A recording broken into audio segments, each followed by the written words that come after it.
నమస్తే.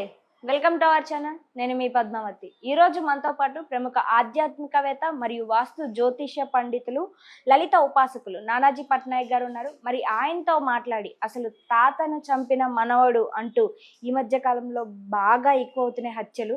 అసలు ఇంతవరకు ఒకరినొకరు చంపుకోవడమే అంటే మనం బయట ఎక్కడో చూస్తుంటాం. కానీ ఒక కుటుంబంలో వాళ్ళ ఆస్తుల కోసం చంపుకోవడం అనేది నిజంగా ఇది చర్చనీయాంశమైనదే. మరి గురువుగారితో మాట్లాడి ఇది ఏ విధంగా అసలు ప్రభావితం చూపిస్తుంది? ఈ గ్రహాల అనుకూలాలు కూడా ఏమైనా ఉంటాయా దీంట్లో అనే దాని గురించి కూడా చర్చిద్దాం. అండ్ ఈ వీడియోని మీరు కూడా తప్పకుండా చూసేయండి. నమస్కారం గురువుగారు. శ్రీమాత్రే నమః.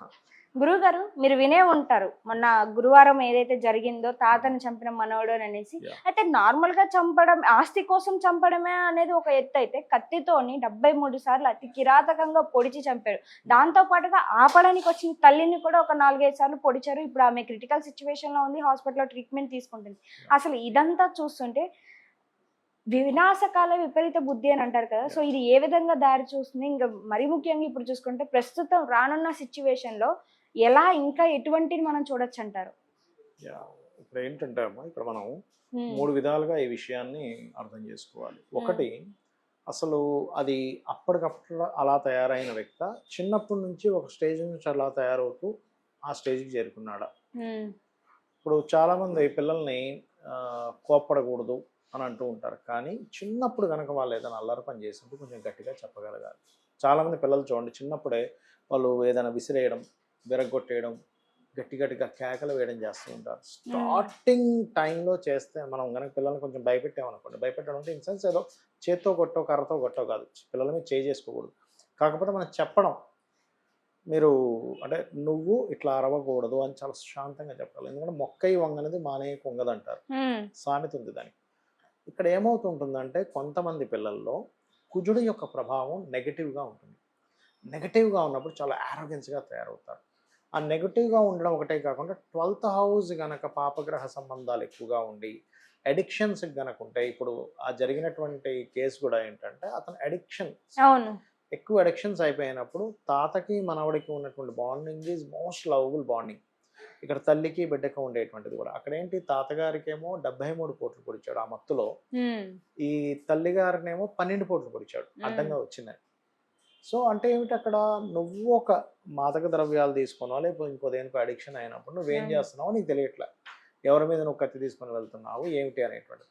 అక్కడ ఎటువంటి సిట్యుయేషన్‌లో జరిగిందది అని చెప్పి చూసుకున్నట్లయితే పర్టిక్యులర్‌గా మీకు ఆ అబ్బాయికి ఇవ్వవలసినటువంటి పోస్ట్ ఏదైతే ఉందో, ఎందుకంటే అతను పెద్ద పారిశ్రామికవేత్త. వాళ్ళ కంపెనీలో హ్మ్. ఇచ్చేటువంటి పోస్ట్ ఏదో సీఈఓ ఇట్లాంటివి ఏవైతే పెద్ద పోస్టులు ఉంటాయో అతనికి ఇవ్వలేదనేటువంటి కోపం ఒకటి, హ్మ్. ఆయనకున్నటువంటి అడిక్షన్ ఒకటి, ఇక్కడ 2 తోడయ్యాయి. అదేంటంటే ఒక రకమైనటువంటి అంటే కొంతమందికి చూడండి, అయ్యో నాకిది రాలేదు, ఒక ఇగో ఇదవుద్దంటారు చూసారా? హ్మ్. అవును. అలా అయ్యి ఇగో సాటిస్ఫాక్షన్ కోసం అవతల వాళ్ళ మీద దాడి చేసేస్తాడు. హ్మ్. ఇప్పుడు చూడండి, ఎవరైనా ఏదో అన్నప్పుడు కొంతమంది కొన్ని కొన్ని అలవాట్లు ఉంటాయి. ఫోన్ కింద ఎత్తేస్తారు. లేకపోతే ఉన్నదాన్ని ఏదో పగలగొట్టేస్తారు. లేకపోతే ఏదో ఇట్లా గుద్ది వెళ్ళిపోతారు. అంటే ఏమిటి? వాళ్ళకున్నటువంటి ఫ్రస్ట్రేషన్‌ని ఇంకొక రూపంలో బాడీలో ఒక యాక్షన్‌ని క్రియేట్ చేసి చేసి దాన్ని అక్కడ క్లియర్ చేసుకుంటారు. ఓకే. అలా మత్తులో ఉన్నప్పుడు వ్యక్తులకి ఏం చేస్తున్నారో తెలీదు. అందుకే మన శాస్త్రాల్లో గూడా ఈ మత్తు పానీయాలు తీసుకోవడం అనేటువంటిది పంచమహాపాతకాల్లో ఒకటిగా చెప్తారు. ఎందుకంటే మత్తు పదార్థాల్లో ఉన్నప్పుడు ఎందుకు చెప్తారు మన శాస్త్రాల్లో అంటే ఇదే. నువ్వు మత్తులో ఉన్నప్పుడు నువ్వేం చేస్తావు? నువ్వు విచక్షణ కోల్పోతావు. సొంత తాతగారిని చంపేస్తావు. సొంత తల్లి మీద నార్మల్‌గా ఉన్నప్పుడు తల్లంటే చాలా భక్తి ఉండొచ్చు. చెల్లంటే చాలా ప్రేమ ఉండొచ్చు. కానీ మత్తులో నువ్వేం చేసావు? హ్మ్. తల్లిని కూడా చంపేశావు. అంటే ఇంకా చావు బతుకుల్లో ఉంది పాపం ఆవిడ. అవును. 12 పోట్లు పొడిచారు. మరి తాతగారు చనిపోయారు. అంటే దీనికి కారణాలివి. రెండవదేంటి అంటే 12వ స్థానం గనక యాక్టివ్‌గా, మరి ఓవర్ యాక్టివ్‌గా అయితే మనిషి వ్యసనాలకు గురవ్వడము.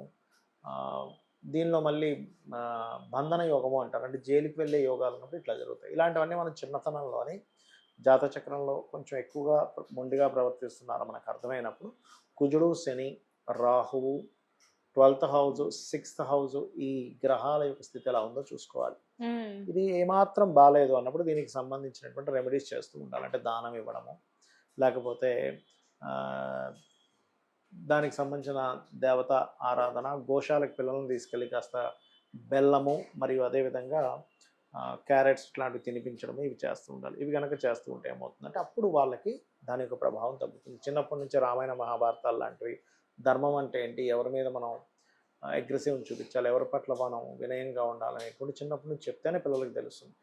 ఇప్పుడు సడన్గా ఒక 20 ఏళ్ళ వయసు వచ్చిన తర్వాత అప్పుడు చెప్తానంటే పిల్లడు వినడు.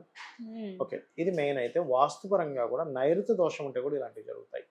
నైరుతి కనుక పెరగడం తరగడం జరుగుతాయి కూడా ఇళ్లలో ఒకరి మీద ఒకరు గొడవలు పెట్టుకొని యాక్సిడెంటల్ రూపంలోనో లేకపోతే ఇట్లా విద్వేషాలతో గురయ్యో జరుగుతూ ఉంటుంది. ఇది మెయిన్ కారణం. మరి దీన్ని ఎలా తొలగించుకోవచ్చు అంటారు? అంటే ఇప్పుడు వాస్తుపరంగా సెట్ చేసుకోవడమే, దాన్ని స్ట్రైట్ చేసుకోవడము. తగ్గితేనేమో దాన్ని కొంచెం కొన్ని టెక్నిక్స్ ఉంటాయి, కలర్ టెక్నిక్స్ అంటారు. కలర్ టెక్నిక్స్ ద్వారా దాన్ని సెట్ చేసుకోవడము. అదేవిధంగా